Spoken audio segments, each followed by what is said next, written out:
Alhamdulillahi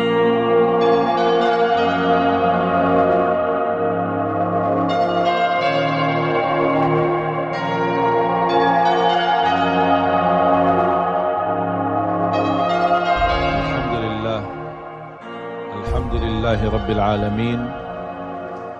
Allahumma salli ala Sayyidina Muhammad wa ala ali Sayyidina Muhammad. Kita dalam segala urusan dunia mengambil keputusan kita harus bermusyawarah. Tapi kalau dalam hal ibadah tidak semestinya bermusyawarah. Artinya kalau kita mau laksanakan kewajiban kita, masa kita bermusyawarah dulu? Allah Subhanahu wa ta'ala memanggilkan kita untuk menunaikan salat kita 5 waktu, tidak perlu dimusyawarahkan. Kalau kita sudah mendengar hayya 'alas salah, hayya 'alal falah, segera tunaikan kewajiban kita.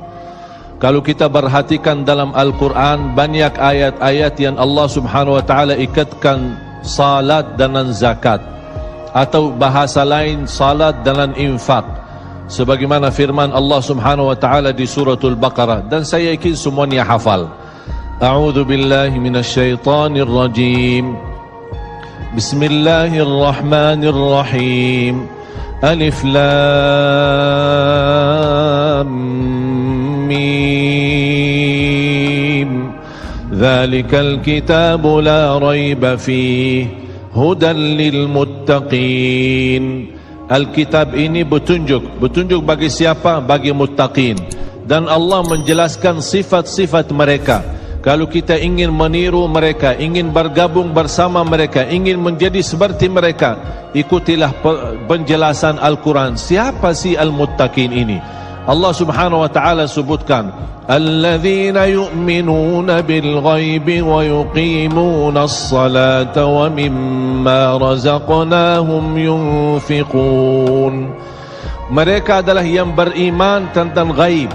Apa yang ghaib? Allah, malaikah, jannah, surga, neraka, segala sesuatu yang ghaib mereka percaya, walaupun mereka tidak melihat dengan mata sendiri.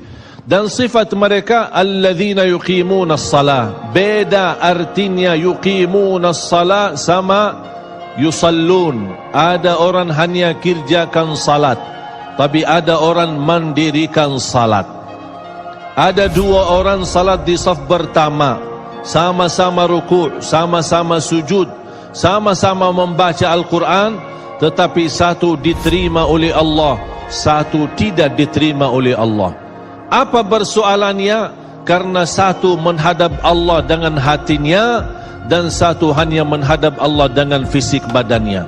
Makanya kita melihat orang yang salat dengan hatinya, nikmat salatnya, bisa tenang bacaannya, tenang rukuknya, tenang sujudnya. Beda sama orang yang buru-buru melaksanakan salat. Saya pernah masuk satu masjid, habis saya tahiyatul masjid duduk. Saya melihat seorang baru masuk dan juga tahiyatul masjid. Saya melihat gerakan salatnya, subhanallah, bukan subhanallah, na'udzubillah, luar biasa cepat. Saya hanya menangkapi bacaan gerakan salatnya. Saya baca Al-Fatihah, saya baru selesai waladdallin amin, dengan saya mencuba bagaimana bandingkan bacaan Al-Fatihah dengan salat beliau, dia sudah sampai ke tahiyat, padahal baru saya selesai surat Al-Fatihah. Salat apa ini yang kita kerjakan? Banyak orang-orang berlomba-lomba seolah-olah ada juara. Siapa yang paling cepat selesai salat dapat juara 1. Inilah yang terjadi dalam keadaan kita. Makanya kita merasa tidak nikmat salat kita. Yang kita hanya kejar seminar khusyuk dalam salat, latihan khusyuk dalam salat. Sebenarnya Bapak Ibu biar faham, tidak ada perintah dalam Al-Quran memerintahkan salat yang khusyuk. Tidak ada perintah dari Rasul salat yang khusyuk. Salat khusyuk itu apa? Salat yang khusyuk hasil dari salat yang tenang. Allah perintahkan ketenangan dalam salat. Ar-Rasul SAW memerintahkan ketenangan dalam salat. Kalau sifat khusyuk adalah sifat orang mukmin yang melaksanakan salat tumaknina. Qad aflahal mu'minun alladzina hum fi salatihim khashi'un. Ketika ada seorang datang ke masjid di zaman Rasulullah sallallahu alaihi wasallam, masuk masjid, tahiyatul masjid, selesai salat, dia datang kepada Rasul mau salaman, Rasul tidak menjawab. Bahkan Rasul berkata, salli fa innaka lam tusalli, salatlah karena kamu belum salat. Dia pergi ke depan, salat lagi, selesai balik lagi bertemu Rasul. Mau salaman, Rasulullah SAW tidak menjawab. Salli fa innaka lam tusalli, salat dulu karena kamu belum salat. Sampai 3 kali dikasih tahu oleh Rasulullah SAW. Akhirnya orang berkata, mohon maaf ya Rasulullah, saya tidak tahu selain ini salatku. Gimana? Kata Rasulullah SAW, fa idza qumta faqum mutma'inna. Kalau berdiri, berdiri tenang, tumaknina. Tumaknina salah satu rukun di dalam salat.